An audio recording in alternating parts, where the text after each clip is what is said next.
Olá, pessoal, tudo bem? Sejam bem-vindos e bem-vindas ao nosso segundo encontro da segunda temporada da Subversão nos Contos de Fadas. Hoje nós vamos ler juntos Branca de Neve e os Sete Anões, nosso segundo conto primaveril. Vamos então compartilhar aqui a apresentação de slides.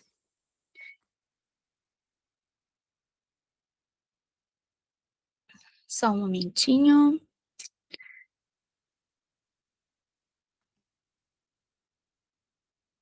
Branca de Neve, compartilhar.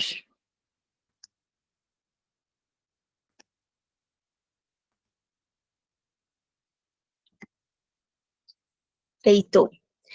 Então, o nosso encontro, a nossa interpretação, a leitura que vamos fazer do conto da Branca de Neve e os Sete Anões, se chama Branca de Neve e os Sete Véus da Alma. Que nós vamos ler juntos essa versão dos irmãos Grimm. Vamos falar dessa versão baseada na tradição alemã, um conto que foi inspirado em várias histórias reais que aconteciam na corte. Como nós já falamos em vários encontros, os contos de fadas têm essa questão de subverter, de debochar, de fazer uma sátira das fofocas, digamos assim, da corte, da nobreza. E então se reuniu várias histórias, várias lendas ou fofocas da época, de princesas, enfim, que estavam prometidas para se casar, que foram assassinadas, tentativas de assassinato, isso é bastante comum, né, nas histórias da corte, além também de ter esses elementos, esses personagens que vão representar a plebe, digamos assim, que são os anões, que trabalham na mineração. Então, quem trabalhava na mineração naquela época em que se foi compilado pelos irmãos Grimm o conto, eram pessoas de fato com nanismo ou crianças, pessoas baixinhas, ou com nanismo ou crianças que eram convocadas então a trabalhar nas minas e que moravam então na floresta, nos bosques, que era a periferia daquela época, moravam perto das minas, que é então ali os sete anões representam então essa camada da sociedade daquela época. E a Branca de Neve, então, a princesa da nobreza e que é inspirada em algumas histórias de princesa que foram assassinadas, ou houve tentativas de assassinato. E até o conto vai fazer uma compilação de como se tentavam, né, matar princesas naquela época e naquele território, naquele país. E nós vamos ver aqui, então, nessa versão dos irmãos Grimm. É claro que o que nos interessa aqui nessas análises que nós estamos fazendo não é tanto a questão cultural e a questão social da época. Isso é um pano de fundo, isso é um contexto que se dá, não é esse o foco da nossa análise. É claro que nós poderíamos ficar horas e horas aqui estudando sobre o contexto desse conto, aqui eu falo brevemente, e tem como a gente estudar todas as histórias das princesas que inspiraram, dessas histórias da nobreza que inspiraram esse conto, ou dessa camada social, dessas pessoas que trabalhavam nas minas, enfim, mas não é tanto o contexto social e histórico que nós estamos vendo aqui. O nosso viés é olhar para o simbolismo e o quanto esse simbolismo, esses símbolos, esses arquétipos e essa jornada da heroína, da Branca de Neve, vai nos ensinar sobre lições da alma, olhando como um arquétipo, e se a gente está falando em arquétipo, a gente está falando na linguagem da alma, pressupondo-se que existe um eu superior que está nos mandando mensagens através de símbolos, através de arquétipos, porque nós estamos seguindo essa linha. Então, quem segue essa linha dos arquétipos de Jung, dos símbolos, está seguindo uma linha platônica, então de que existe um eu superior, onde há esse imaginário, essa linguagem dos símbolos, da sincronicidade e desse imaginário que vai conversar com a gente através dos símbolos. Então, é nesse sentido que nós vamos fazer a nossa análise, e por isso que eu trouxe a questão dos 7 véus da alma, pois nós vamos ver as 7 etapas em que a Branca de Neve passa, além de 7 lições que ela tem. Existem também os 7 anões, que há uma representação ali também, e é sobre isso que nós vamos falar, então, na nossa interpretação hoje. Branca de Neve e os 7 véus da alma. Então, como ela vai tirando essas ilusões. Aqui, como eu falei inicialmente, a gente segue essa linha, então, da ideia de que os contos de fadas, eles subvertem a ordem social da época, o contrário, muito contrário do que se diz hoje, que se fala, são valores tradicionais, enfim, muitos valores da Idade Média, e na verdade não, os contos de fadas eram um deboche, uma sátira sobre os valores da época, e eles colocam, então, pessoas que não eram consideradas importantes em um local de protagonismo. E aqui a gente vai ver, além da Branca de Neve, de ser uma princesa indesejada, nós também temos os 7 anões, que têm um protagonismo, então, na história. Para dar uma ideia, para quem está chegando agora, essas são as referências que nós estamos usando, as principais, né? Os Contos de Fadas e Artes da Subversão, a Marie-Louise von Franz, que é essa autora aqui que estuda, aprofunda muito os contos de fadas na perspectiva de Jung. Ela tem esse livro também, O Feminino nos Contos de Fadas, a busca de sentido através dos contos de fadas. Ela vai falar desse sentido da vida, dessa linguagem da alma, em que a gente vai através dos contos e mitos em busca dessa linguagem, é o que nós fazemos aqui. A versão que nós estamos lendo são a dos irmãos Grimm, que foram 2 irmãos protestantes que compilaram vários contos de fadas. Por serem protestantes, eles colocaram vários valores cristãos e amenizaram vários elementos dos contos de fadas, porque eles eram quase histórias de terror, na versão de Perrault e de outros autores, mas apesar deles terem colocado esses elementos para amenizar, ainda para os padrões nossos, são contos assim bastante chocantes, tá? Então, a versão que nós temos hoje é bem interessante nesse sentido. Vamos passar aqui, então, para o início do nosso conto. A versão que nós estamos lendo, essa versão 77 melhores contos dos irmãos Grimm. Então, vamos lá. Aqui, esse é o do volume 2, tá? Página 63, Branca de Neve. Uma vez, há muito, muito tempo, no meio do inverno, enquanto flocos de neve caíam do céu como fina plumagem, uma rainha nobre e bela estava ao pé de uma janela aberta, cuja moldura era de ébano. Bordava distraída e, de quando em quando, olhava os flocos caindo. Acabou espetando o dedo com a agulha e 3 gotinhas de sangue vermelho caíram na neve, produzindo um efeito tão lindo. O branco, manchado de vermelho e realçado pela negra moldura da janela, que a rainha suspirou e disse para si mesma: quem me dera ter uma filha tão branca como a neve.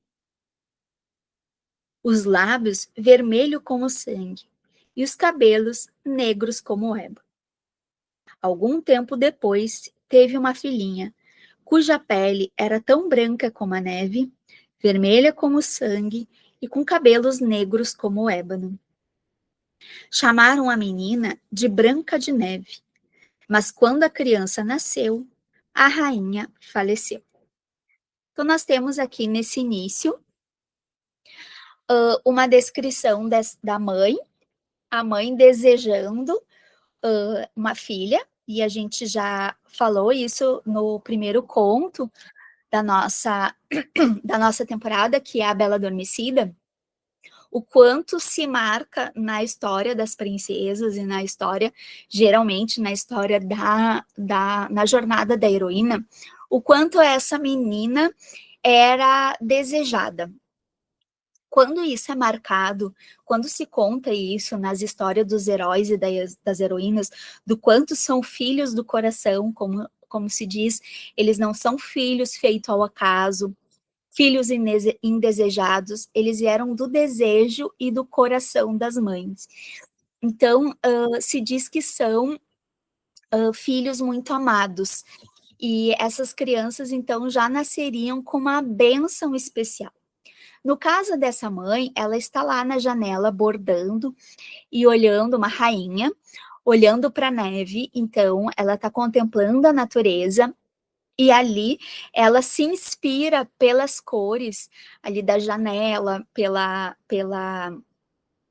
cor da neve, e depois ela pica o seu sangue, né, pica seu dedo com agulha e cai um sangue na neve. Então aqui mostra bem aqui, ó, no parapeito, né, da janela, aqui, ó, 3 gotinhas, daí também tem o símbolo do número 3, aqui forma, até tão lindamente, forma aqui um triângulo, dando essa ideia de ciclo. Então, sempre quando aparece nos contos, e a gente fala um pouco isso em Vasalice, a sábia, de que o negro, o branco e o vermelho, eles representam os ciclos de vida, morte e vida, que vai aparecer também na própria alquimia, né?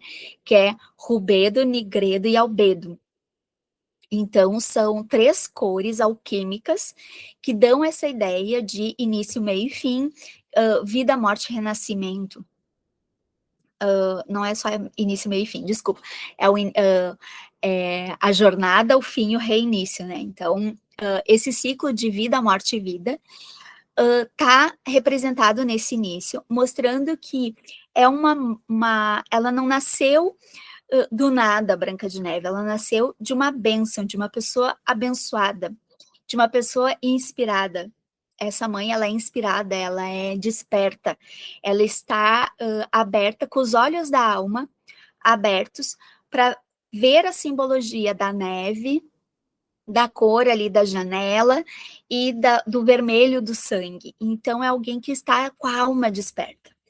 E ela nasce do coração, ela nasce de um desejo, de um amor dessa mãe, dessa mulher inspirada. Então, o que o conto está querendo dizer? Ela não nasce de qualquer um, ela nasce de uma alma desperta, de uma alma que, de certa forma, está iniciada nos mistérios, por estar desperta, vendo essas sutilezas da vida e do universo, e se inspira e tem o desejo no coração de ter uma filha. E se diz nos contos, nos mitos, que essas crianças que nascem de pessoas inspiradas e que nascem primeiro do coração, são pessoas especiais, são almas especiais, que vão passar por jornadas iniciáticas, vão trazer lições aqui para a nossa existência, mas, como bem sabemos, toda pessoa que é um herói, a heroína, essa alma inspirada, então ela vai vir com muita inspiração, com muitos dons, mas também vai sofrer muitas desventuras, né?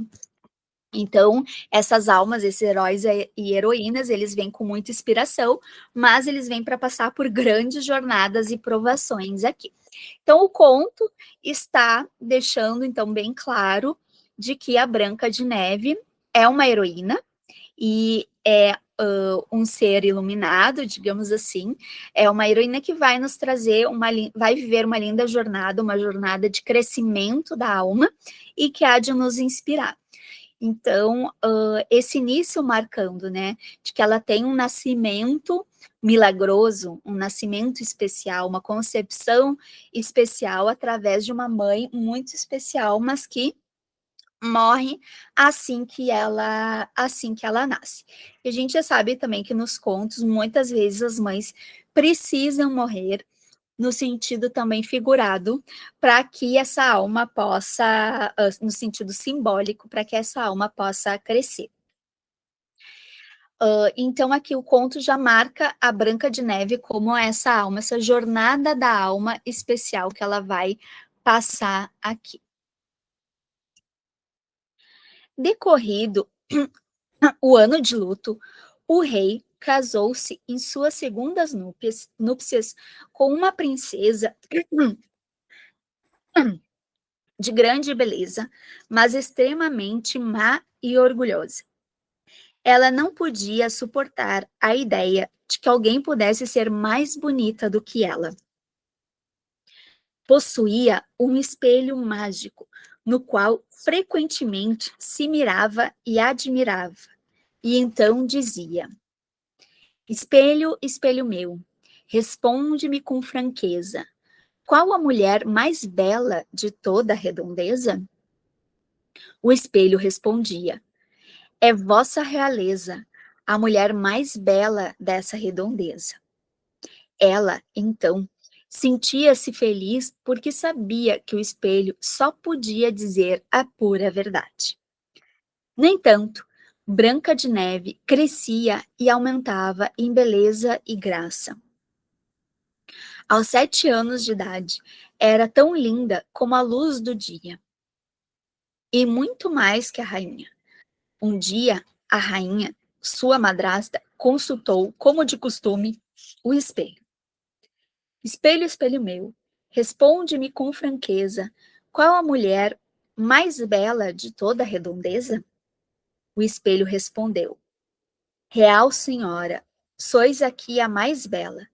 Porém, Branca de Neve é de vós ainda mais bela. A rainha estremeceu e ficou verde de inveja. E daí então, cada vez que via Branca de Neve, seu coração tinha verdadeiros sobressaltos de raiva.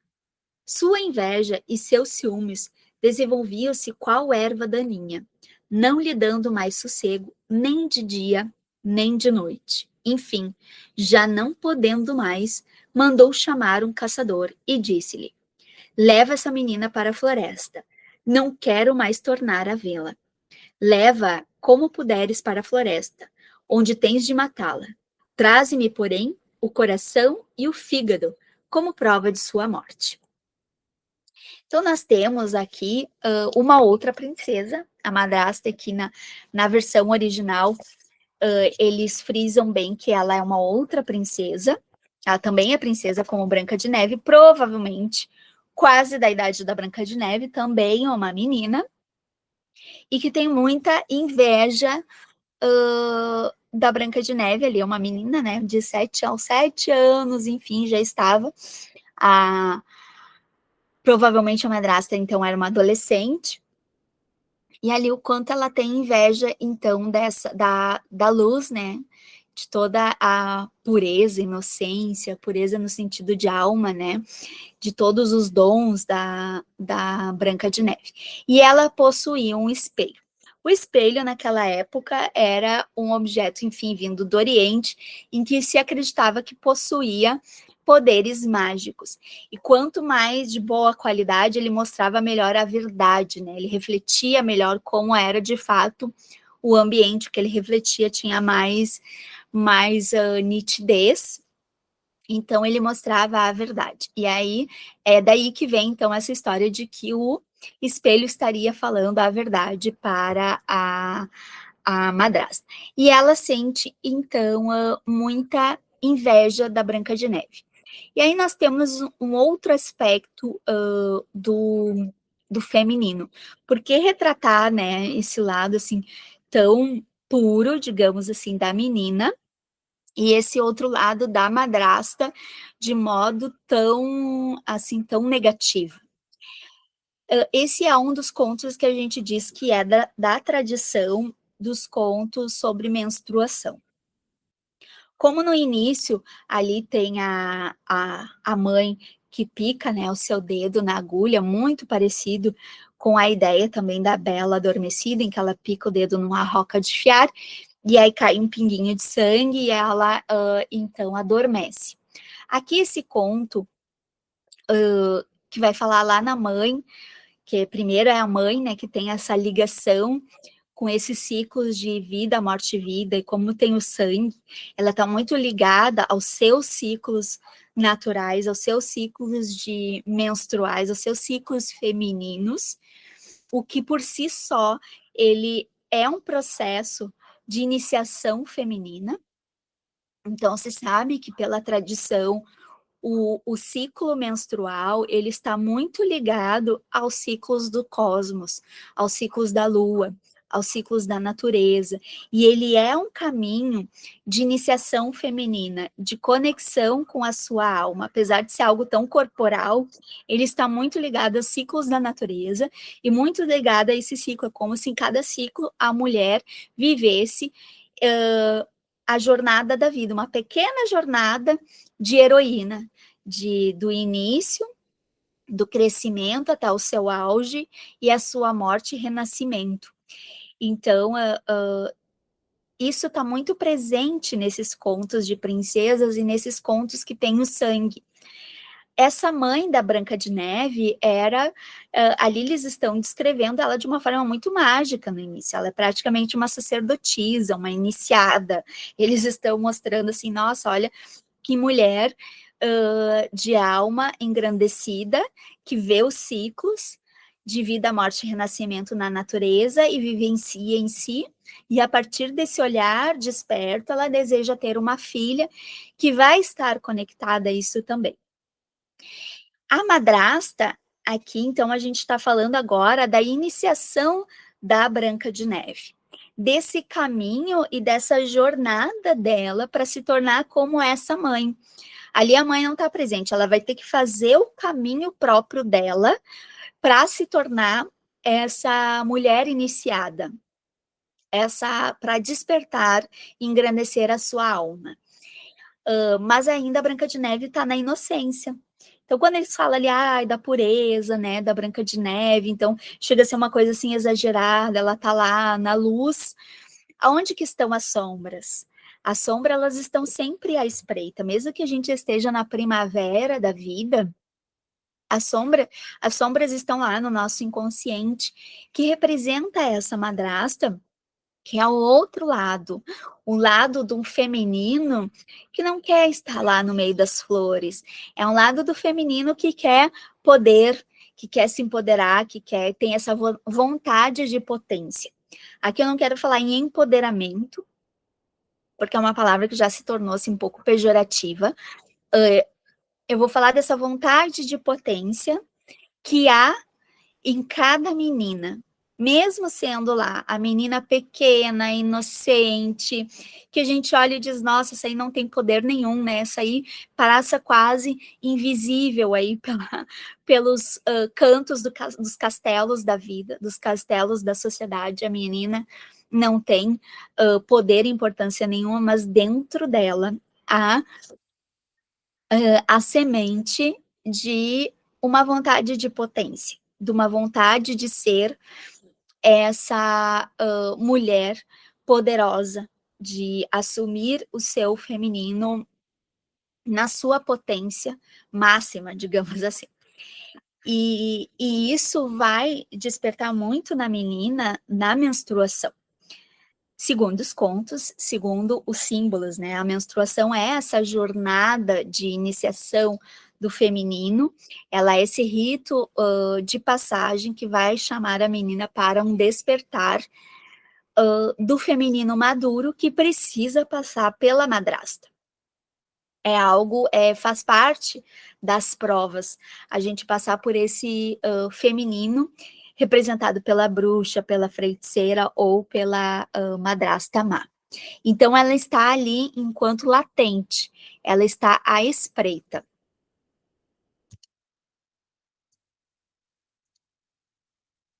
Bem, a madrasta, então, dá ela terceiriza, né, essa questão de matar a menina, essa menina inocente, aqui no castelo, que não serve para nada, é só bonita, pura, e enfim, e é uma ameaça para mim. Então ela terceiriza e passa para o caçador matá-la. Quantas vezes, se a gente for pensar na questão, agora pensando um pouquinho na representação do que as meninas são no mundo hoje. Ser menina é ser quase, né, um ser sem poder nenhum no mundo, entre aspas, se a gente for pensar no mundo da produção, ou no mundo da política, ou no mundo, ser menina é quase algo sem importância nenhuma, digamos, na sociedade. Vocês imaginam lá na Idade Média, né? Então, as meninas, elas representam, elas não têm muito, entre aspas, né, o que oferecer para esse mundo da nobreza, digamos assim, a não ser essa promessa do que elas virão a ser no futuro, né? Das adultas que elas serão, como uma promessa de serem noivas, de serem mães, mas a menina em si, na sua infância, é algo que ainda se está se descobrindo. Esse devir menina, essa importância da menina. A menina vai trazer muito mais um devir do brincar, do desconstruir, do devir criança e o devir criança menina, que é algo bastante sutil, que incomoda esse feminino lá da adultez, daquela que casou. Será que ela não está assim com inveja porque da infância que ela perdeu, da menina que ela foi, da menina que não pôde ser menina, ou da menina que foi machucada no seu devir criança? Então nós temos ali dois personagens que são antagônicos. Nós temos a menina criança, sem muito poder, sem muita importância, só do que ela virá a ser. Mesmo sendo uma princesa, a princesa só tem importância porque um dia será rainha, porque um dia irá casar, mas ela, enquanto sujeito menina e criança, não tem muito a oferecer a não ser a beleza do que ela é naquele momento. E esse devir menina vai mexer com o seu oposto, que é a mulher, ali nesse caso, que representa, apesar da gente imaginar que é quase uma jovem adulta, uma adolescente naquela época é considerado uma mulher adulta. Então, uma mulher adulta que está no poder, uma rainha, uma princesa que se tornou rainha, rica, que tem um espelho, né? Então, ela tem objetos inimagináveis, né? Ela está lá toda poderosa como rainha. Então, essa mulher madura com poder. O quanto essa menina vai mexer com essa madrasta e quanto essa madrasta vai mexer com essa menina por serem opostas. A rainha, a madrasta má, ela é esse feminino que é útil, é esse feminino que está no seu poder, um dos seus poderes sociais máximos, além da maternidade. Ela está como a rainha, como a poderosa, como a governante, né, a esposa do governante, a rainha do castelo. Ela está, no auge da sua feminilidade. E ela, então, precisa matar essa menina para chegar, para estar nesse poder, ela precisa matar essa menina que ela foi. Então, é aqueles momentos, representa um pouco aqueles momentos da vida em que a gente está, que a mulher, ou que o nosso lado feminino está na luta por conquistar essa personalidade adulta, que precisa matar suas coisas de infância. Aquele seu devir menina sem utilidade, aquele seu devir menina que é brincar e dançar sem precisar ganhar medalhas, sem precisar concorrer a algo, é aquele ser por ser, aquele devir menina que incomoda, elas são opostas e incomoda. E ao mesmo tempo, para a menina, é essa madrasta que vai ser o seu antagônico, porque quando a gente se torna essa mulher adulta poderosa, há o risco dessa menina desaparecer. é a morte dessa menina. Então, aí é um conflito interno que ocorre na nossa psique, que é no nosso crescimento enquanto mulheres, ou nosso lado feminino, o feminino em seu, para estar na sua fase madura, por vezes se esquece dessa menina e precisa matá-lo. Em termos sociais, a gente pode pensar, por que o caçador, né? Tantas vezes a gente olha bem essa palavra caçador, para a gente se colocar como um sujeito adulto na sociedade, quantas vezes a gente não tem que assumir essa função de matar ou morrer, né? De ser o caçador, de ser o devorador, de ser aquele que vai tomar lugar, né? Que vai matar no sentido de que vai à luta, vai à batalha no meio da floresta. E para esse crescimento a gente vai ter essa fase dessa competitividade, de abrir o nosso espaço no mundo em que a gente vai para matar ou morrer. Ou a sociedade nos traz isso, né? Então, aqui nesse caso, a madrasta não vai ela fazer, não vai ela matar, né? A Branca de Neve, ela vai mandar o caçador. Então, é esse lado masculino, quando a gente assume e a gente recorre a questões masculinas da sociedade para poder matar essa menina. Então, é quando a gente vai se vestir, quando a gente vai assumir modos desse masculino caçador, desse masculino mais primal, que é aquele lá dos nossos antepassados, em que a gente precisava caçar e matar, e lá nos tempos de grande sobrevivência, digamos assim, a gente vai para esse lado mais primitivo, humano, e que está muito aí na nossa sociedade, né? Porque a nossa sociedade externa é bastante masculina, assume os tempos masculinos e assume os modos masculinos. E quando a gente está entrando nessa jogada, nesse jogo do mundo masculino, do mundo exterior, do mundo yang, a gente tem uma tendência de a gente querer assumir modos masculinos e destrutivos de ser. Então, quando ela está chamando o seu caçador, vamos assassinar essa menina interior, vamos assassinar a nossa inocência, vamos assassinar o nosso modo de ser considerado inútil, aquela beleza que é a beleza da inocência, que é a beleza que não está ali para a procriação, é a beleza do ser, do início da vida, de ser esse sujeito livre que é a criança, o seu devir criança. Então a gente sabe que a nossa sociedade ela é mestra nisso. E na nossa jornada da vida adulta, por vezes, quando a gente assume esse lado mais negativo do crescimento, que é a representação aqui da madrasta, ela está aqui representando a sombra, ela está representando esse lado negativo, que vai mostrar assim, bom, para eu estar nesse mundo, para eu estar no poder, eu não posso ver essa menina não pode vir à tona, senão eu é que vou morrer, né? Senão eu é que vou perder a minha serventia. E aí ela vai se articular com o masculino negativo, que é representado pelo caçador. Então você me traz o coração e o fígado. O coração, por ser simbolicamente esse centro emocional, vou tirar o meu coração, tire o coração dessa menina fora, ou seja, corte de vez essa menina das minhas emoções, né?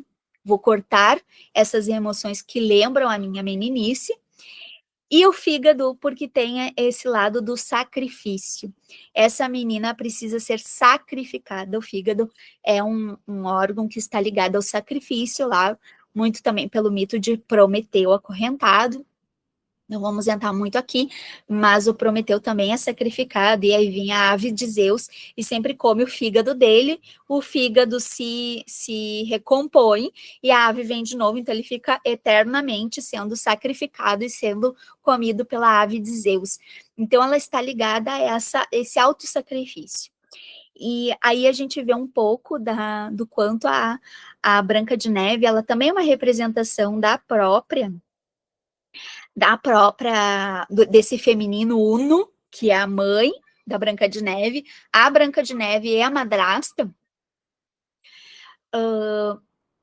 porque tem essa ideia do autossacrifício. O fígado está ligado ao autossacrifício, foi uma escolha. O Prometeu, ele escolheu, ele sabia que isso poderia acontecer com ele foi lá, roubou o fogo dos deuses e trouxe para os homens, e sabia que ele poderia ser sacrificado, e aí aconteceu essa questão de ele ser colocado de cabeça para baixo, ser acorrentado de cabeça para baixo, e sempre vir a ave de Zeus e comer o seu fígado. E é o que acontece, então, com a Branca de Neve. Ela vai ser sacrificada, mas é um autossacrifício desse feminino para que a menina possa crescer. Então a madrasta vai lá, ela vai se valer dos valores do masculino, os valores mais primitivos. E é isso que a gente pode vir a fazer no início da nossa vida adulta. É a gente se valer desses valores masculinos de matar ou morrer. Então, aí é como se ela estivesse dando já seria o segundo véu, né, da Branca de Neve, que ela vai tirando esses véus da alma, esses véus ilusórios da vida para chegar à alma. O primeiro é o do seu nascimento, desse nascimento sagrado, o segundo dessa questão desse feminino, que vai se valer, então, do caçador, que vai se valer desses valores baixos do masculino para crescer e impor o seu poder. O caçador obedeceu, levou a menina para a floresta e, quando pegou o facão para enterrá-lo no coraçãozinho puro e inocente, ela desatou a chorar, implorando: "Ah, querido caçador, deixa-me viver. Prometo ficar na floresta e nunca mais voltar ao castelo. Assim, quem te mandou matar-me nunca saberá que me poupaste a vida." Era tão linda e meiga que o caçador, que era bom homem, apiedou-se dela e disse: "Pois bem, então fuja, porque aqui você corre perigo." Mas no fundo ele ia pensando: nada arrisco, pois os animais ferozes vão devorá-la em breve, e a vontade da rainha será satisfeita sem que eu seja obrigado a suportar o peso de um crime. Justamente nesse momento passou correndo um veado. O caçador matou, tirou-lhe o coração e o fígado e levou-os à rainha como se fossem de Branca de Neve. O cozinheiro, prestem bem atenção aqui, o cozinheiro foi incumbido de prepará-los e assá-los. E, no seu rancor feroz, a rainha comeu-os com alegria desumana, certa de estar comendo o coração e o fígado de Branca de Neve. Durante esse tempo, a pobre menina, que ficara abandonada na floresta, vagava trêmula de medo, sem saber o que fazer. Tudo a assustava. O ruído da brisa, uma folha que caía, enfim, tudo produzia nela um terrível pavor. Ouvindo o uivar dos lobos, pôs-se a correr cheia de terror.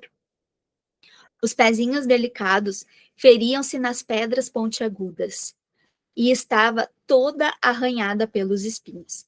Passou ao pé de muitos animais ferozes, mas estes não lhe fizeram mal algum. Enfim, à noitinha, cansada e ofegante, encontrou-se diante de uma linda casinha situada no meio de uma clareira. Entrou, mas não viu ninguém. Então aqui a gente vê o caçador, ele é tomado por alguns sentimentos de pena ali da menina. Nossa, ela tão implorando pela vida dela, uma menininha, né, tão inocente. Ele então não mata a não assassina a Branca de Neve, mas imaginando, bom, ela vai morrer mesmo. Então não é assim uma piedade tão piedosa, não é assim uma misericórdia tão misericordiosa assim, né? Ele tem uma misericórdia dela, mas não é tão nobre assim, não. Ela vai morrer mesmo, né? Mas vou deixar para os outros, vou deixar para os animais matarem ela. E aí ele mata o cervo e leva então para a rainha que come. Então, os órgãos da menina, achando que é a Branca de Neve. Então, ali é para mostrar muito, para marcar muito essa madrasta como uma feiticeira, que está comendo esses órgãos, né? Está fazendo parte dela. Então, o coração, ela está devorando. E aí vem toda essa questão, né, do devorar, como os deuses gregos antigos, os anteriores, os titãs, que devoravam seus próprios filhos, como Cronos, que devorava, né, os filhos, e ou o próprio Zeus, que manda sua ave comer, né, o fígado de Prometeu. Aqui nós temos essa questão dessa maldade, entre aspas, desse lado sombra, que surge em momentos em que a gente está crescendo, momentos que a gente está se transformando.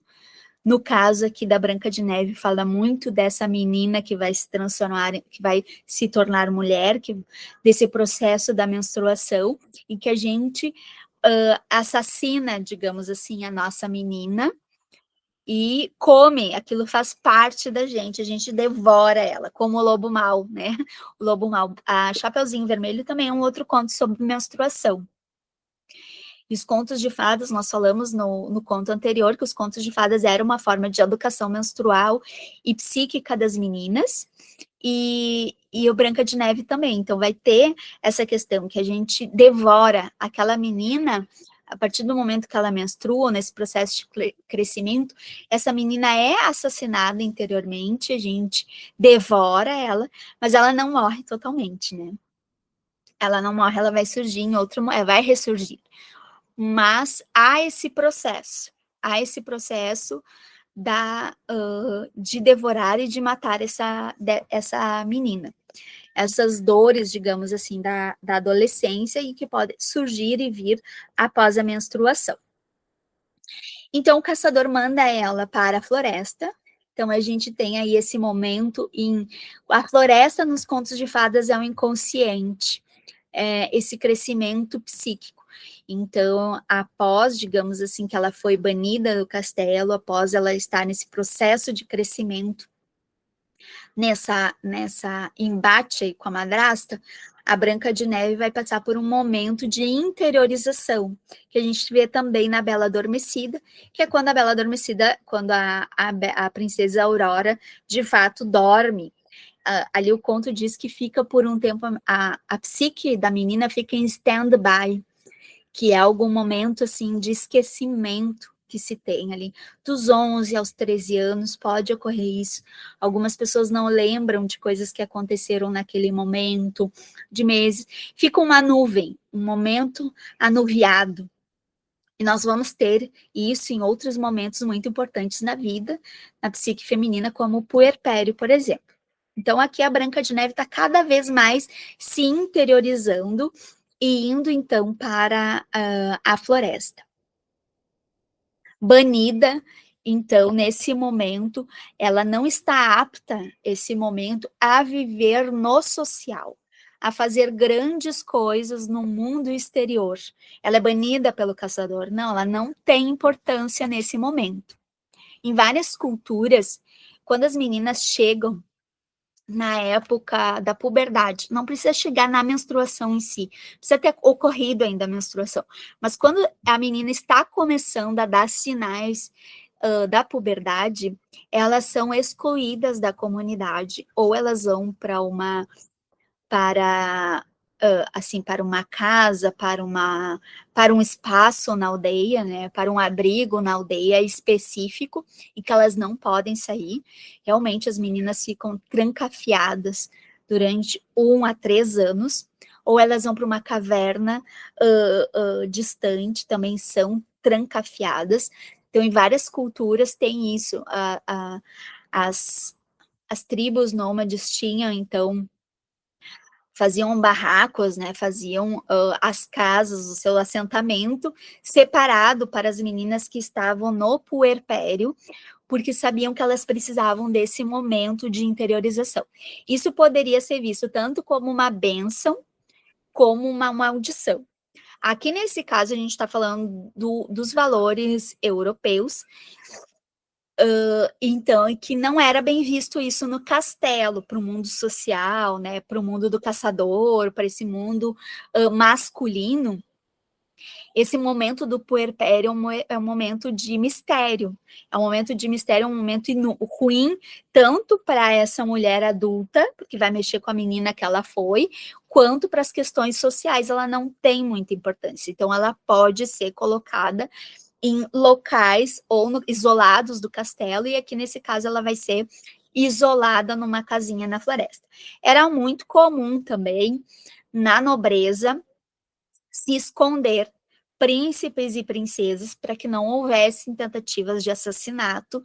Então eles eram colocados, né, em casas distantes, em casas de campo, ou também porque não se queria que houvessem casamentos, determinados casamentos, então se escondiam eles, numa idade ainda um pouco, ou na puberdade, um pouco antes da puberdade, se escondiam em casas de campo do rei e da rainha, se dava até outros nomes, e iam lá ser educados e criados por criados, justamente ou para proteção, para que eles não, para proteger de tentativas de assassinato, ou para esconder, ou porque ou para arranjar outros casamentos da madrasta, de outros, não, vamos casar esses primeiro, esse aqui a gente vai esconder, ou porque se tinha vergonha, porque era meio que um filho bastardo, enfim. Se tinha isso, essa prática de esconder, então, príncipes e princesas, principalmente princesas, e nessa época da puberdade em que se diz que a menina vai ficar, entre aspas, histérica. Ainda não existia esse nome, mas era como se fosse, ela vai ser atacada pelo problema vermelho, ela vai ser atacada por esse momento que ela vai se transformar, né, esse momento de mutação, que lá em culturas matriarcais era visto como uma bênção, então ela era separada como bênção, mas ela também pode ser separada por ser uma maldição. Aqui nesse caso, cultura ocidental é visto como um momento complexo, quase como uma maldição. Então ela está sendo separada devido a esses valores patriarcais, ali representados pelo caçador. Então, ela vai ser separada lá na sua tenda vermelha. Tem um livro que se fala Tenda Vermelha, que se fala justamente sobre isso, sobre se esconder, sobre se retirar e ficar reclusa nesses momentos. Só um pouquinho, gente. Temos aqui uma participante especial. A mamãe tá fazendo a aula agora, tá? Vai lá com o papai lá na sala, tá? Tá bom?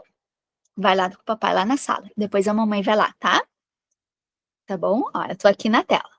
Vai lá. Vem, Didi. Eu quero. Didi, vem, Didi. Vai lá, Didi. Tá bom.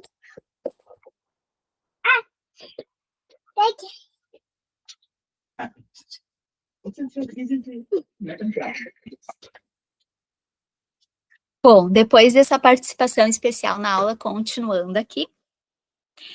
Então, as meninas passavam por esse momento de reclusão, e aqui na Branca de Neve representam um pouco, representa brevemente essas vivências em diferentes culturas. Contudo, enfim, a noitinha, cansada e ofegante, encontrou-se diante de uma linda casinha situada no meio de uma clareira. Entrou, mas não viu ninguém. Contudo, a casa devia ser habitada, pois notou que tudo estava limpo e arrumadinho. Dava gosto de ver, numa graciosa mesa coberta com uma toalha branca, com 7 pratinhos, 7 colherinhas, 7 garfinhos, 7 faquinhas e 7 copinhos, tudo perfeitamente em ordem. No quarto ao lado, viu-se 7 caminhas, uma junto à outra, com seus lençóis muito brancos. Então, esse processo de fuga da Branca de Neve para o bosque, e ela sobrevive, apesar do caçador achar que ela vai morrer. apesar do caçador achar que ela vai morrer pelas feras, enfim, ela sobrevive e chega a uma casinha na floresta, então.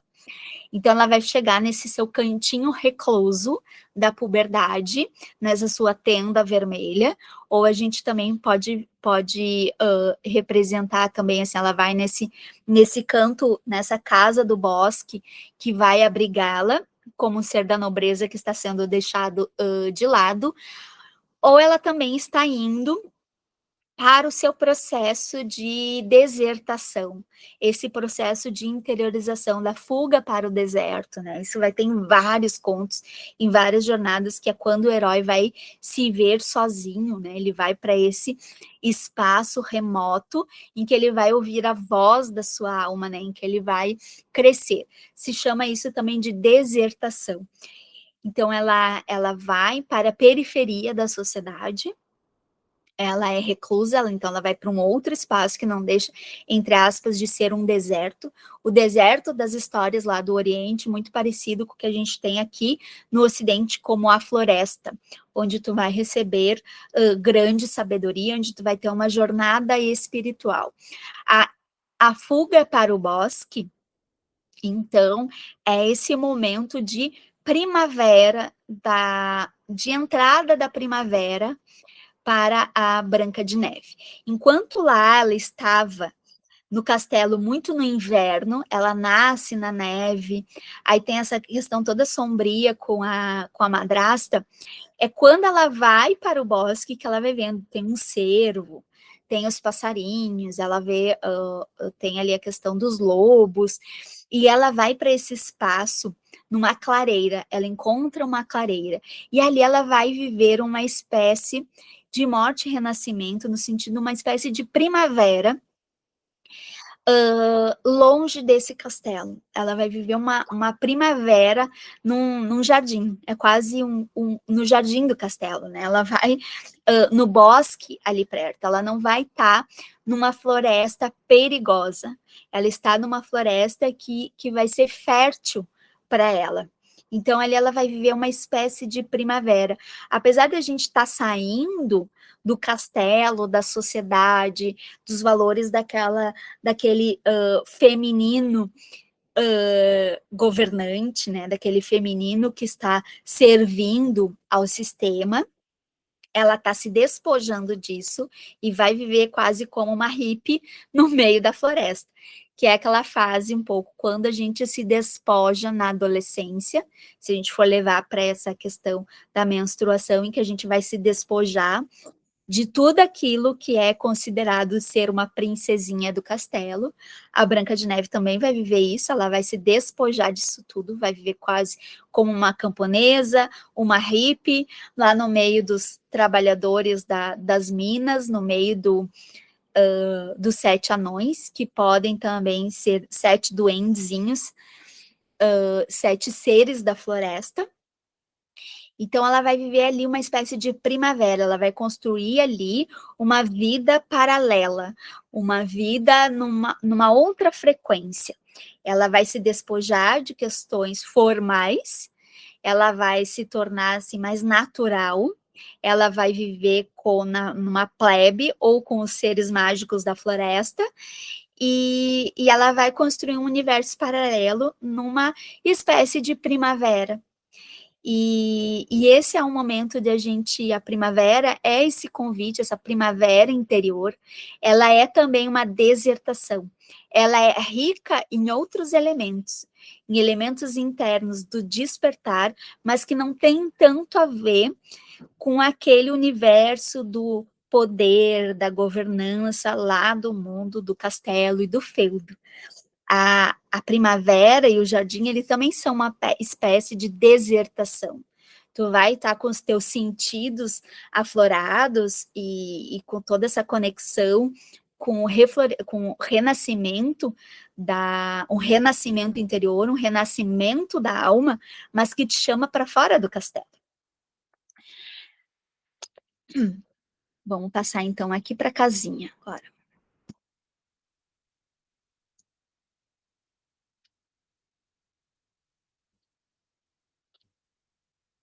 Contudo, a casa devia ser habitada, pois notou que tudo estava muito limpo e arrumadinho. Dava gosto de ver. Numa graciosa mesa coberta com uma toalha branca, com 7 pratinhos, 7 colherinhas, 7 garfinhos, 7 faquinhas e 7 copinhos, tudo perfeitamente em ordem. No quarto ao lado, viu 7 caminhas, uma junto da outra, com seus lençóis muito brancos. Branca de Neve, que morria de fome e sede, não resistiu e comeu um pouquinho do que estava servido em cada pratinho.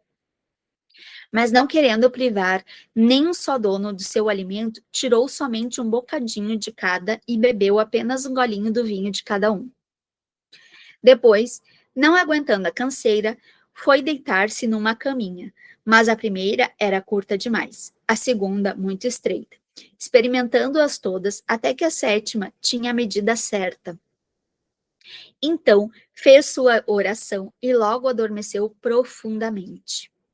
Ao anoitecer, chegaram os donos da casa. Eram os 7 anões, que trabalhavam durante o dia na escavação de minério da montanha. Cada qual acendeu uma lanterninha. E quando a casa se iluminou, viram que alguém entrara na sua casa, porque não estava tudo na ordem perfeita, conforme haviam deixado ao sair. Sentaram-se à mesa e então disse o primeiro: Quem mexeu na minha cadeirinha? O segundo: Quem comeu do meu pratinho? O terceiro: Quem tocou no meu pãozinho? O quarto: Quem usou o meu garfinho? O quinto: Quem tirou um pouco da minha verdurinha? O sexto: Quem cortou com a minha faquinha? E o sétimo: Quem bebeu do meu copinho? Depois da refeição, foram para o quarto e notaram logo as caminhas amassadas. O primeiro reclamou: Quem deitou na minha caminha?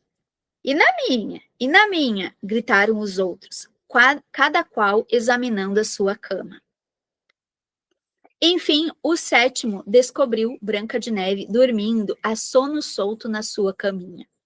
Correram todos com suas lanterninhas e cheios de admiração e exclamaram: ah, meu Deus, que linda menina! Ficaram tão admirados com ela que não quiseram acordá-la e deixaram-na dormir tranquilamente. O sétimo anão dormiu 1 hora com cada um de seus companheiros, e assim passou a noite. No dia seguinte, quando Branca de Neve acordou e se levantou, ficou muito assustada ao ver os 7 anões. Mas eles sorriam-lhe e perguntaram com a maior amabilidade: Como te chamas? Chamo-me Branca de Neve, respondeu ela.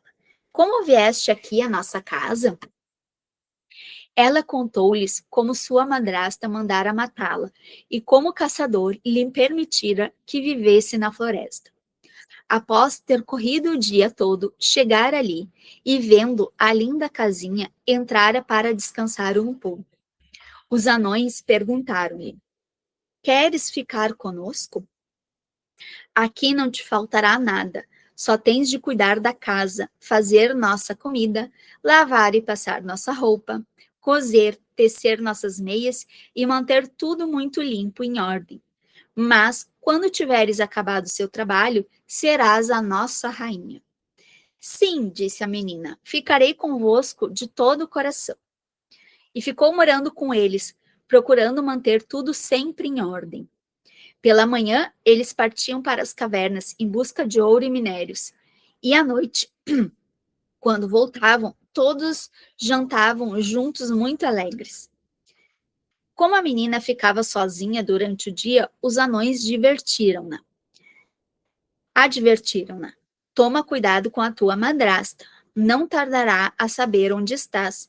Por isso, durante a nossa ausência, não deixes entrar ninguém aqui.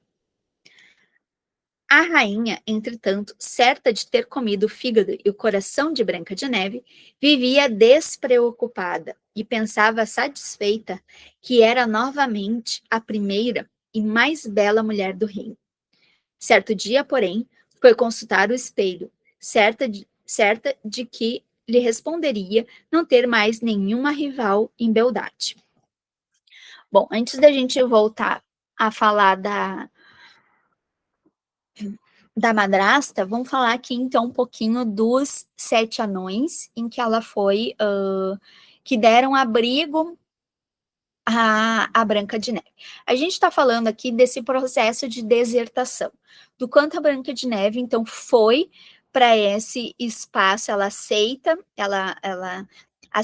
aceita não, ela é praticamente obrigada, né, aí nesse espaço de ir para o seu deserto, que a gente está vendo que é um deserto muito rico, que é ir para a floresta, se recolher na floresta, e morar com os 7 anões. Então, ela não está indo, apesar da floresta se mostrar um perigo, ela encontra um refúgio e ela resolve morar ali.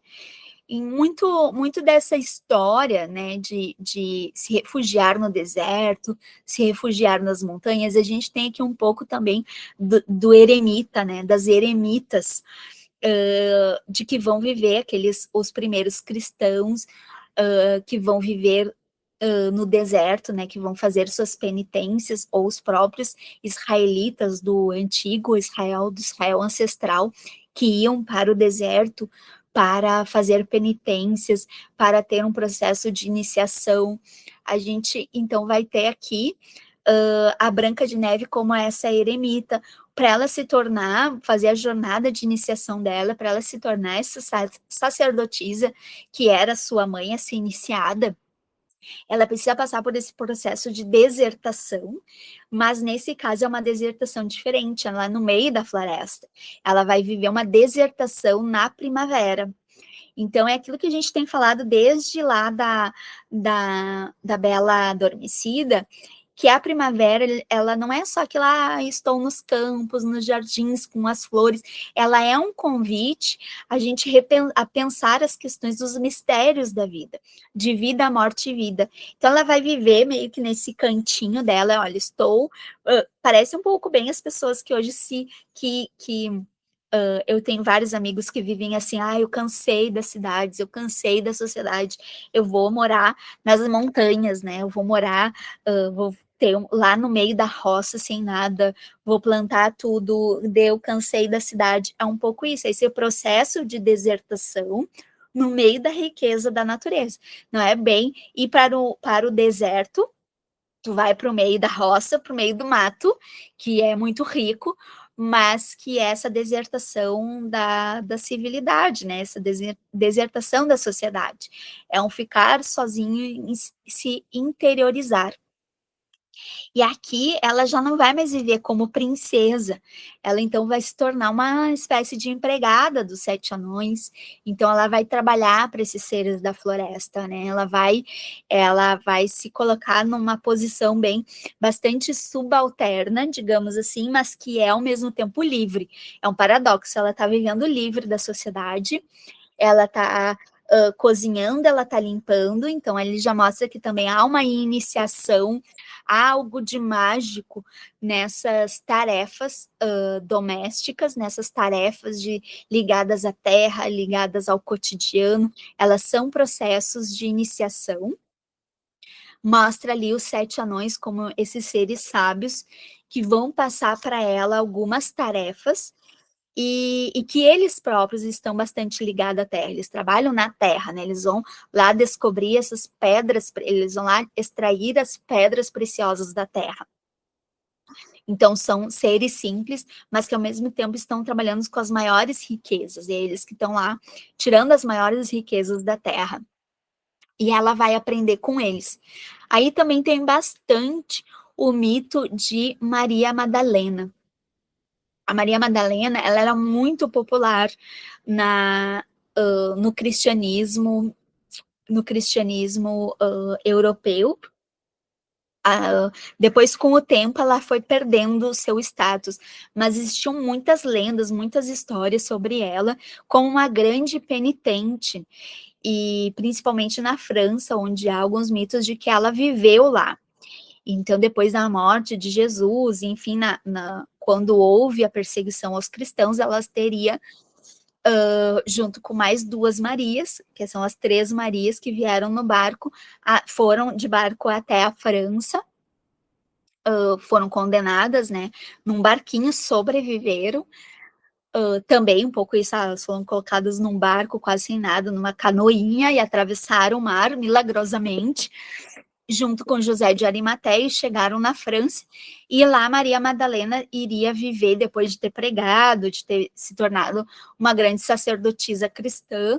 Ela vai viver durante 30 anos reclusa, também como essa eremita, numa montanha no interior da França, e lá ela vai viver penitente. Então a penitência dela, que ela se coloca para se arrepender, né, para esse crescimento espiritual, ela se recolhe em uma gruta, e ela deixaria os seus cabelos crescer, que essa também é uma forma de penitência bastante antiga, que a gente diz promessas, né? Eu não vou cortar os meus cabelos por tanto tempo, pedindo determinada cura, e aí depois se vai lá e corta o cabelo, doa o cabelo, enfim. Existe essa questão da penitência de deixar os cabelos crescer. Então aqui a gente tem uma imagem a Maria Madalena, essa representação do pecador arrependido, que vai ter penitências. Quando a gente fala em pecado, se entra muito nessa ideia cristã de culpa, mas a gente tem que ver como, quando se quer falar em pecado, pecado quer dizer desvio, quer dizer ilusão também. Então, quando eu coloquei aqui os 7 véus da alma, é como se o pecado, eles fossem esses véus que que estão entre nós e a grande sabedoria, nós e a alma, e a gente precisa ir afastando esses véus esses véus que não nos deixam nos iluminarmos. A gente pode ver também em outras culturas que eles são os desvios do caminho para se chegar ao nirvana. São as ilusões, né? São os 7 véus de Maia. Então, que a gente tem que ir tirando os véus de Maia para chegar na sabedoria. Também são 7 véus de Ísis, que para a gente encontrar Ísis também teria que se afastar os 7 véus que ela coloca, ela entre os demais, né, para se proteger. Ísis como essa grande verdade, essa grande sabedoria, e ela coloca 7 véus, então, como proteção. Então, os 7 anões, ele vem muito dessa ideia dos 7 véus de Ísis, dos 7 véus da alma, dos 7 véus de Maia, as 7 ilusões, e vem também dos 7 pecados capitais. Maria Madalena está bastante ligada aos 7 pecados, pois seria ela aquela mulher em que Jesus teria mandado sair 7 demônios, que representam os 7 pecados capitais, e que ela vai falar sobre, não com esse nome, mas são 7 pecados, 7 vícios da alma não, 7 vícios humanos que nos afastam da nossa alma, que nos adoecem, e que ela vai falar no evangelho que é atribuído a Maria Madalena, dessas 7 ilusões da alma e que afastam o ser humano da alma. Então, desses 7 demônios que afastam o ser humano da sua alma e que o adoecem. E eles vão ser atribuídos como 7 pecados capitais, depois que os grandes patriarcas da igreja se apropriam desse saber de Maria Madalena e não citam ela. Mas está no evangelho que é atribuído a Maria Madalena, de uma forma muito bela, e que seria um texto anterior ao que os patriarcas da igreja depois escreveram, sem citá-la, pois esse foi um texto que foi bastante combatido, né? Foi um texto que foi muito destruído, e quem guardou ele, então, foram alguns monges coptas no Egito, mas ele seria esse evangelho de Maria Madalena anterior, ou seja, ele seria provavelmente a inspiração para os patriarcas que depois vão escrever sobre os 7 pecados capitais. Então, cada um dos 7 pecados são representados na Idade Média também pelos 7 planetas que naquela época se dizia da astrologia. A astrologia medieval tinha 7 planetas, e cada um dos planetas da astrologia estava ligado a uma virtude da alma e a um vício humano. Então, a gente tem esses dois contrapontos. Nós temos 7 virtudes da alma, grandes virtudes da alma, e 7 vícios, ou que são véus, que não nos deixam chegar a essas 7 verdades, a essas 7 manifestações da sabedoria. E aqui, no caso, nós temos os 7 anões, cada um representando uma atribuição desses 7 planetas do medievo, e também os 7 pecados capitais e, ao mesmo tempo, as 7 virtudes, porque eles andam junto, como luz e sombra. Então, os anões, eles são 7 vícios, mas também 7 virtudes. E essa ideia de que a Branca de Neve estava lá trabalhando, ela vai costurar, então aqui vai ter a listinha, né, do que ela tem que fazer. Ela tem que cuidar da casa, fazer comida, lavar e passar, cozinhar, tecer as meias, manter tudo muito limpo, em ordem. E então, se a gente for ver, ela tem praticamente 7 tarefas que vão desenvolver 7 virtudes, que vão combater os 7 vícios da alma. No filme da Branca de Neve e os 7 Anões do Walt Disney, os sete anõezinhos, eles mostram um pouco que cada um tem meio que um vício, né? Um hipocondríaco, o outro preguiçoso, o outro tá sempre com fome, o outro é cheio de soberba porque se acha muito inteligente, o outro é raivoso, enfim. Aí vai ter o Dunga, né, que é meio apaixonadinho pela Branca de Neve, assim, algo muito sutil, claro, mas que vai mostrando um pouquinho desses 7 pecados, mas ao mesmo tempo das 7 virtudes, porque um não anda sem o outro, né, sem o seu contraponto, que é um pouco 7 demônios que a Maria Madalena teriam sido expulsos de Maria Madalena, e depois disso, 7 anjos sempre a acompanhariam. E quando ela morreu, se diz que esses 7 anjos, então, vieram buscá-la. E essas penitências dela, nesse espaço de desertação, em que ela foi viver, então, reclusa numa gruta, foi um momento de grande despertar, de grande desenvolvimento espiritual, em que ela venceu em outro nível, então, esses 7 demônios, né? Então, ela desenvolveu de um modo muito, muito bonito e muito intenso as 7 virtudes da alma, que é um pouco o que a Branca de Neve vai fazer.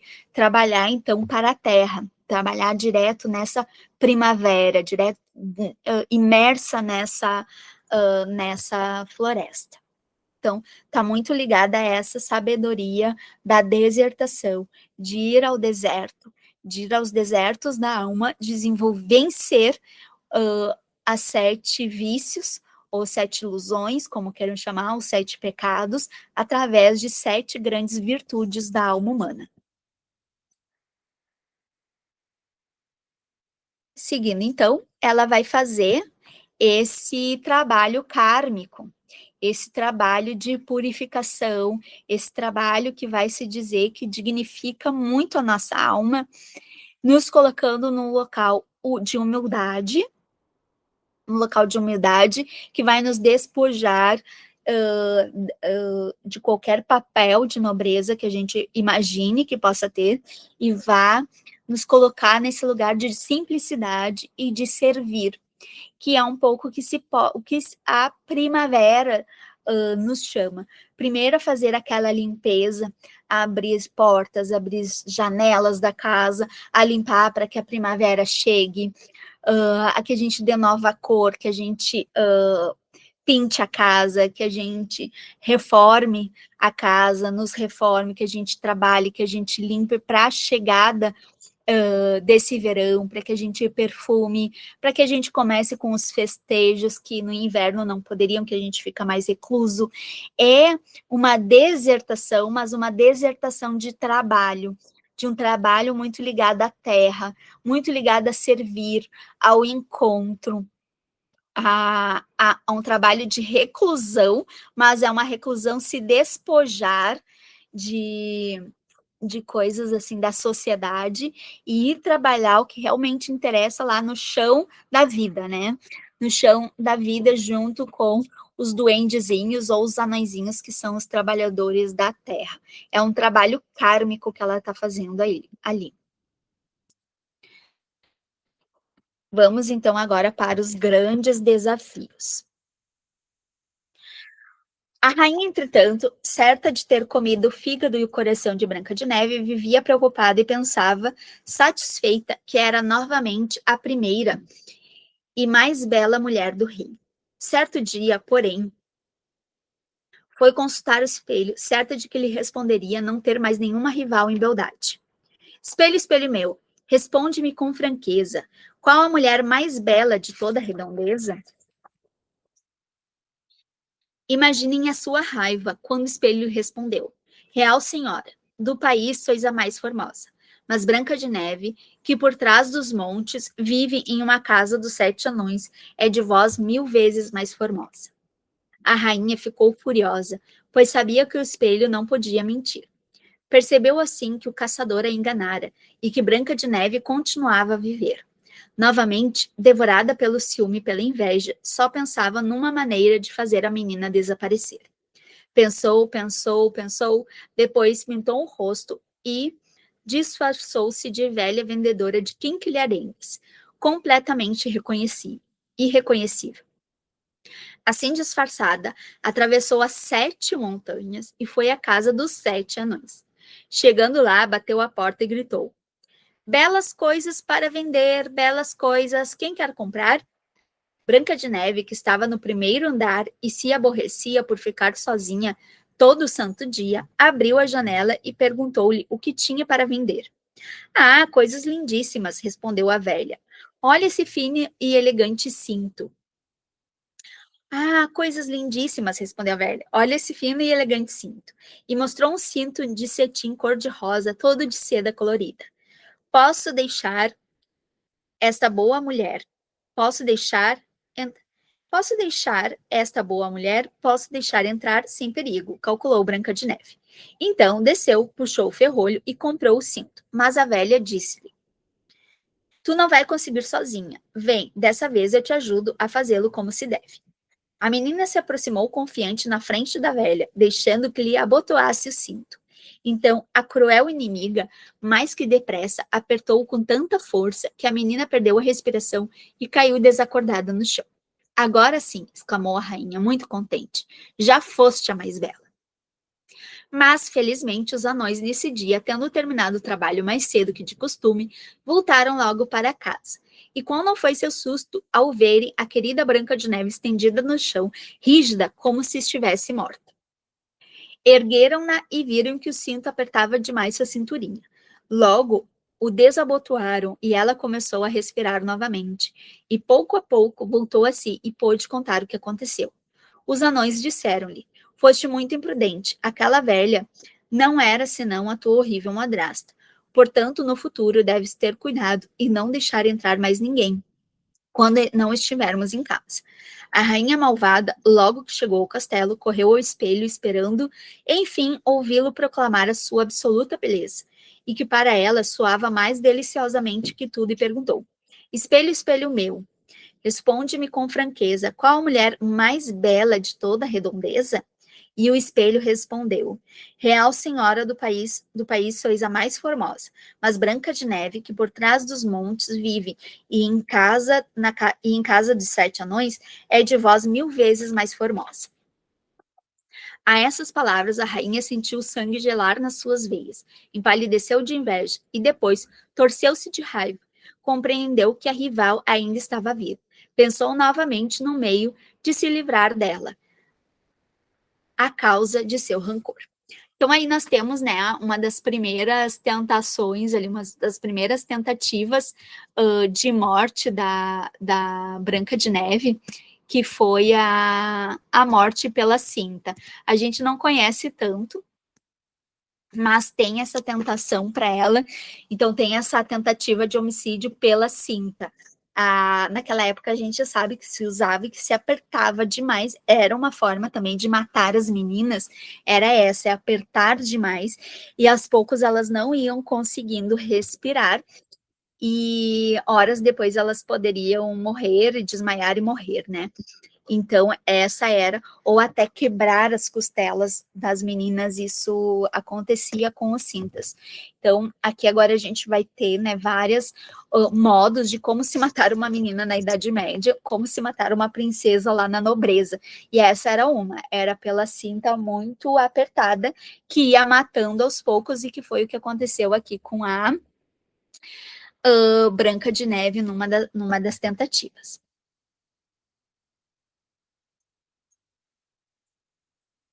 Ah, dessa vez eis de arranjar alguma coisa que será a tua ruína. E como entendia de bruxarias, pegou um belo pente cravejado de pérolas e o mergulhou no veneno feito por ela própria. Depois, disfarçando-se de outro modo, dirigiu-se para a casa dos 7 anões. Bateu à porta gritando: Belas coisas para vender, coisas bonitas e baratas, quem quer comprar? Branca de Neve abriu a janela e disse: Podeis seguir vosso caminho, boa mulher, não posso abrir a porta para ninguém. Mas olhar apenas não te será proibido, disse a velha. Olha esse pente cravejado de pérolas e digno de uma princesa. Pega nele e admira-o de perto, nada pagarás por isso. Branca de Neve deixou-se tentar pelo brilho das pérolas. Depois de ter examinado bem, quis comprá-lo e abriu a porta à velha, que lhe disse: Espera, vou ajudar-te a pôr o pente nos teus lindos e sedosos cabelos. A pobre menina, sem suspeitar de nada, deixou-a entrar. A velha enterrou-lhe o pente com violência. Mal os dentes tocaram na pele, Branca de Neve caiu fulminada sob a ação do veneno. Eis-te, enfim, bem morta, flor de beleza. Agora tudo se acabou para ti, exclamou a rainha, soltando uma gargalhada medonha e apressando-se a regressar ao castelo. Por grande sorte da menina, já estava anoitecendo, e os anões não tardaram a chegar. Quando viram Branca de Neve estendida no chão desacordada, logo adivinharam nisso a mão da madrasta. Procuraram o que lhe poderia ter feito e encontraram o pente envenenado. Assim que o tiraram da cabeça, a menina voltou a si e pôde contar o que sucedera. Novamente pediram para que tomasse cuidado e não abrisse a porta a ninguém, dizendo: Foi ainda tua madrasta quem te pregou essa peça.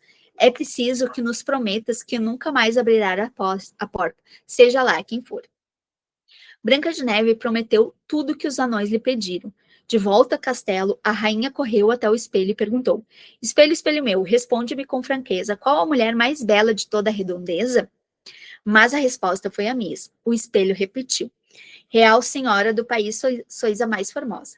Mas Branca de Neve, que por trás dos montes vive e em casa dos 7 anões, é de vós 1000 vezes mais formosa. Ao ouvir tais palavras, ela teve um acesso de raiva e gritou: Hás de morrer, criatura miserável, ainda que isso custe minha própria vida. Levou vários dias consultando todos os livros de bruxaria. Finalmente fechou-se num quarto secreto, onde jamais entrava viva alma, e aí preparou uma maçã envenenada. Por fora era mesmo tentadora, branca e vermelha, e com um perfume tão delicioso que despertava a gula de qualquer um.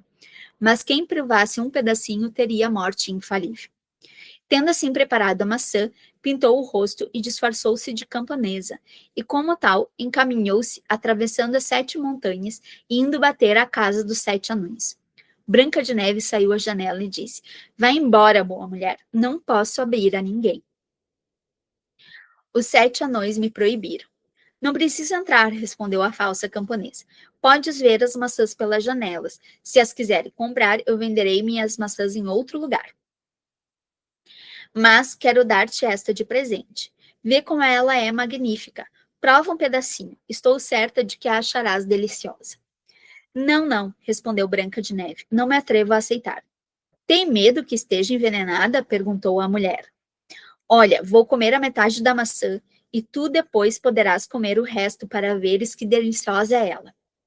Cortou a maçã e pôs-se a comer a parte mais branca, pois a maçã havia sido habilmente preparada, de maneira que o veneno estava todo concentrado na parte vermelha. Branca de Neve, tranquilizada, olhava para a linda maçã e, quando viu a camponesa mastigar a sua metade, não resistiu. Estendeu a mão e pegou a parte envenenada. Logo que lhe deu a primeira mordida, caiu no chão sem vida. Então a madrasta malvada contemplou-a com ar cruel.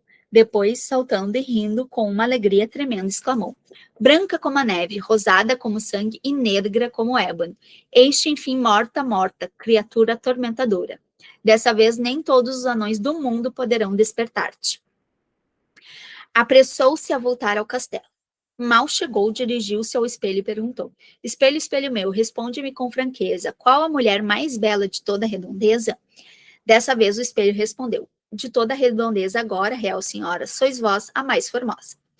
Então seu coração tranquilizou-se, enfim, tanto quanto é possível a um coraçãozinho invejoso e mau. Os anões, se regressando a Nentinha, encontraram Branca de Neve estendida no chão, morta. Bom, então aqui nós temos uma curadoria de modos de matar uma menina na nobreza, né? Então, pelo espartilho, por objetos envenenados e depois pela comida envenenada.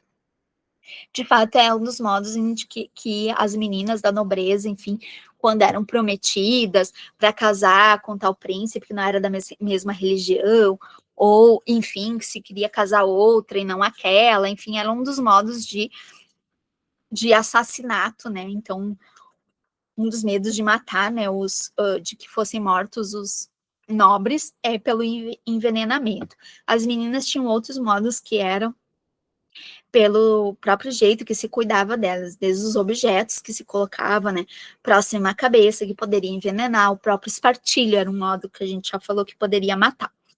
Então, aí nós temos a madrasta, essa atravessando também os 7, como diz ali, 7 colinas até chegar, atravessando os 7 véus. Não quer dizer que você trabalhando lá na desertação, se enclausurando, digamos assim, né, e vivendo isolado da sociedade no meio do mato, que você já cresceu espiritualmente.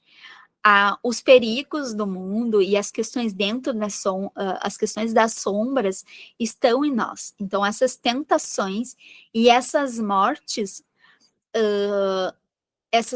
da nossa psique vão ocorrer, mesmo você estando lá no deserto, mesmo você estando na floresta, mesmo você estando na praia tão distante da sociedade, isso vai chegar até você, essas provações, né? Que isso é do humano. E aqui a gente vai vendo quando a rainha vai se tornando cada vez mais má, que é esse aspecto negativo, né, do feminino, que vai crescendo e conforme vai se amargurando e conforme não vai encontrando o seu espaço de reconhecimento e conforme vai se afastando dessa menina interior, desse seu outro aspecto de renascimento, de menina, esse seu aspecto livre, também pode se tornar, né, muito amargurado.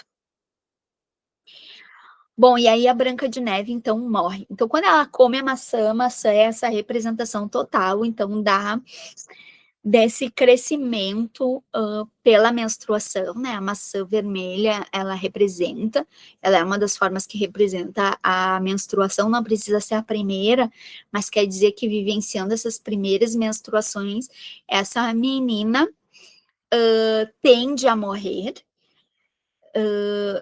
para renascer, né? Mas ela vai morrer, isso vai acontecer. Então, aquela menina que a gente conhecia vai morrer para que a mulher possa nascer. Os anõezinhos, então, desolados com a situação, aqui para a terceira e última parte, é um ponto longo, né? Fabricaram um caixão de cristal para que fosse visível de todos os lados e gravaram na tampa, com letras de ouro, o seu nome e a sua origem real. Colocaram-na dentro e levaram-na para o cume da montanha vizinha, onde ficou exposta, e cada um, por sua vez, ficava ao pé dela para protegê-la dos animais ferozes. Mas podiam dispensar-se disso. Os animais todos da floresta, mesmo os abutres, os lobos, os ursos e as delicadas pombinhas, vinham chorar ao pé da inocente menina.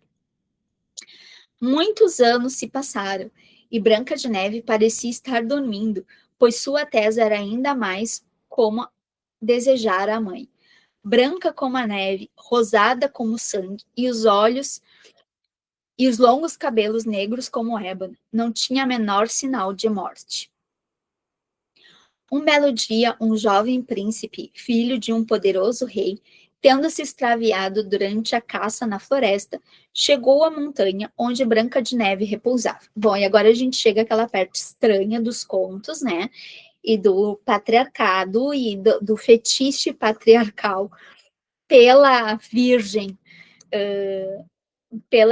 morta, né? Então, não tenho nada para fazer, estou passando, vi uma menina indefesa em coma, vou lá agarrá-la, né? Então a gente já falou o quanto isso aparece na literatura dessa época como um grande fetiche, né? Que é um grande fetiche que é o de se apaixonar pela mulher semi-morta. Então, essa questão de parecer semi-morta, né? Por isso a questão de se maquiar de forma também muito branca, não só o branco da pele em si, mas de passar, né? Se passava assim uma tinta branca para parecer morta. Então, essa ideia dessa morta de andar com as flores, enfim, de andar, né, com o buquê de flores e aquele jeito com aquele véu, era uma forma de se mostrar como uma moribunda, porque era uma escolha estética da virgem morta. Então, isso vai aparecer na arte, vai aparecer nas vestimentas e vai aparecer também na literatura e nos contos por vários séculos. Então, tem essa ideia, então, da princesa que fica nesse caixão de cristal e ainda se tem essa reverência aos mortos. Isso também tem bastante na cultura católica, de se embalsamar de mumificar o corpo dos santos e colocar em exposição. Isso vem lá desde o Egito, desse culto ao corpo morto, ou ao corpo que seria de um herói. Os santos na Igreja Católica são os heróis da fé. E aqui, então, vai mostrar o quanto ela era reverenciada por esses anões como uma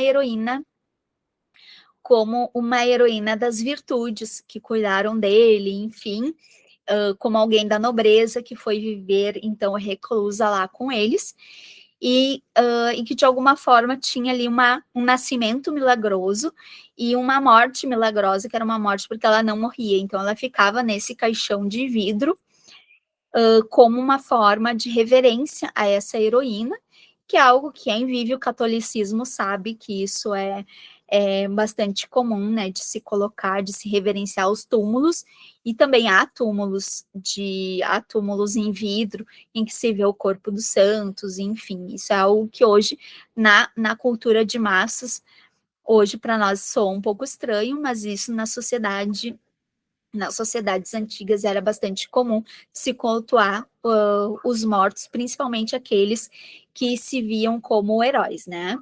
E aí, então, o príncipe, com nessa estética e nessa alucinação patriarcal, vai lá, viu-a e ficou deslumbrado com tanta beleza, leu o que estava gravado em letras de ouro e não a esqueceu mais. Então perguntou aos anões: dai-me este caixão, eu vos darei todos os meus tesouros para poder levá-lo ao meu castelo.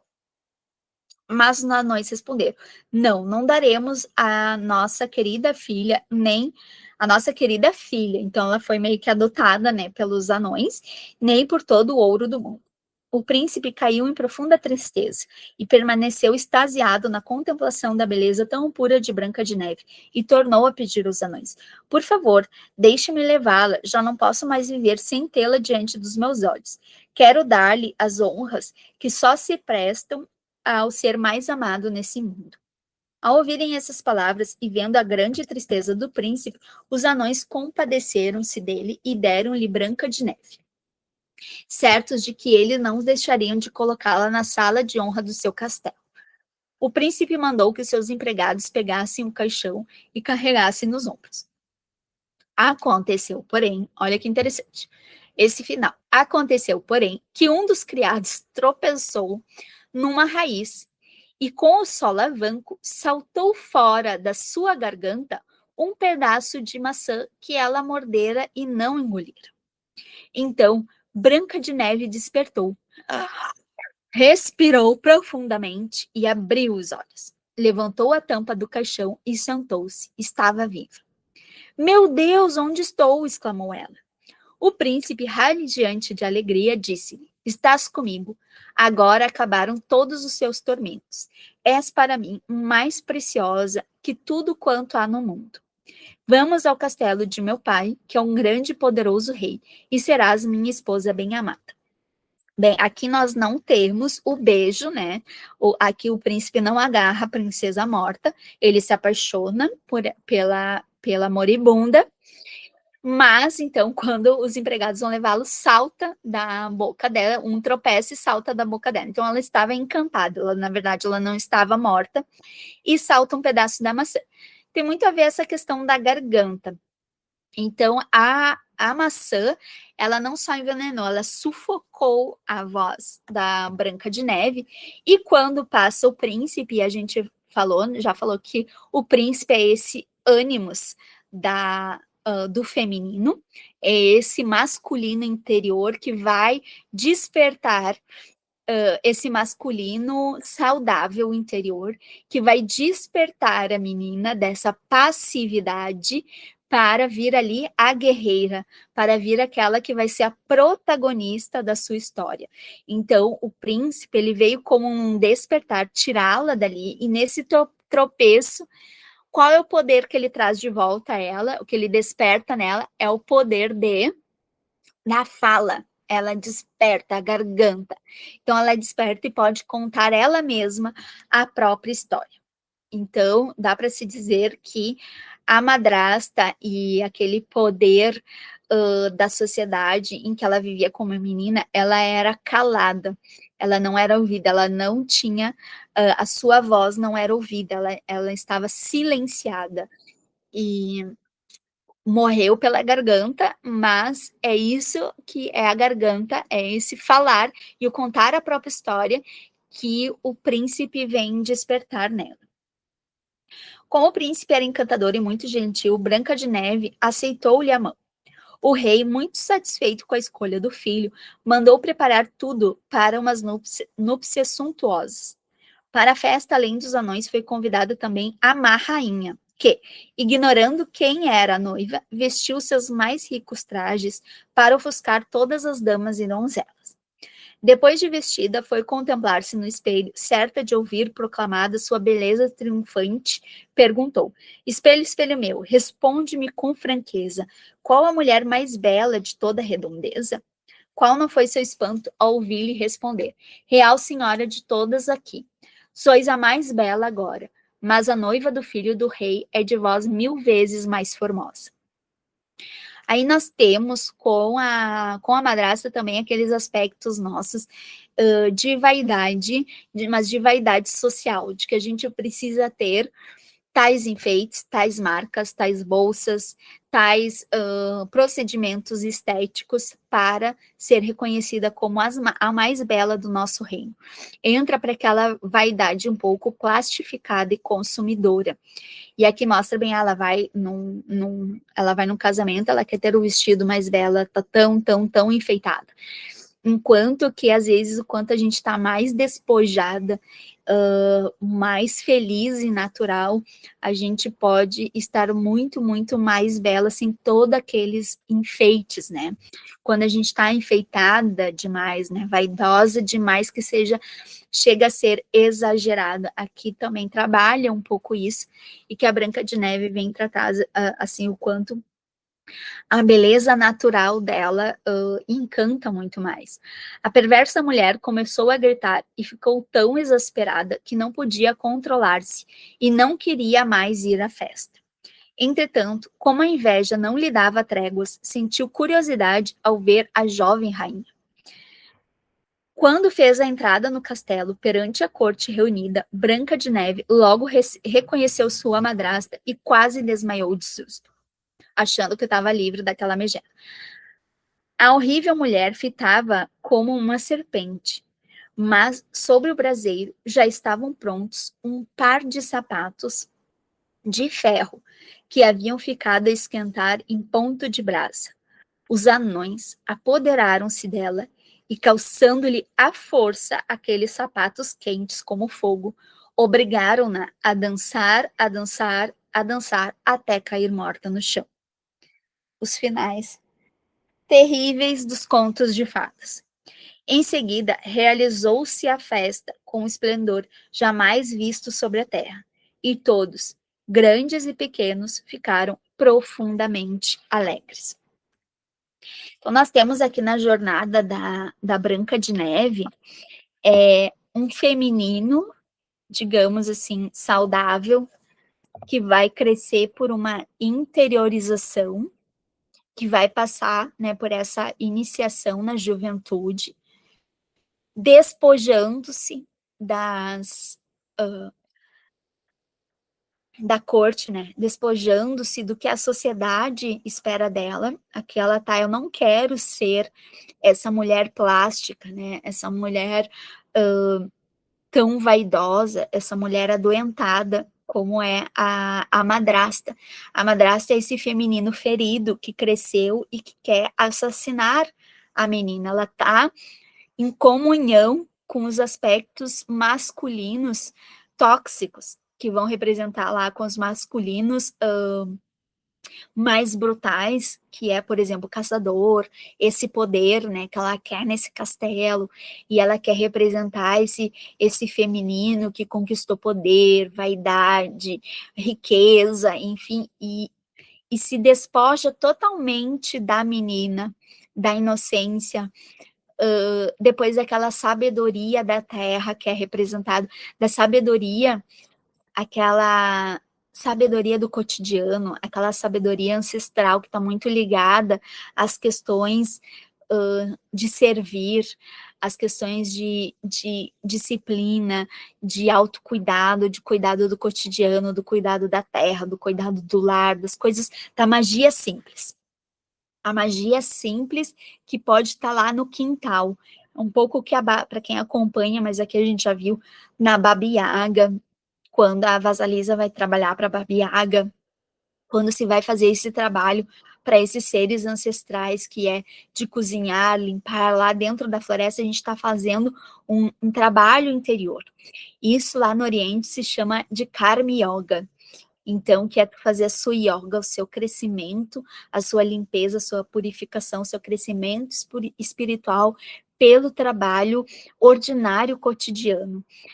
Também se fala isso em meditação ativa, que é tu usar esses aspectos do cotidiano como uma forma de uma alquimia interior.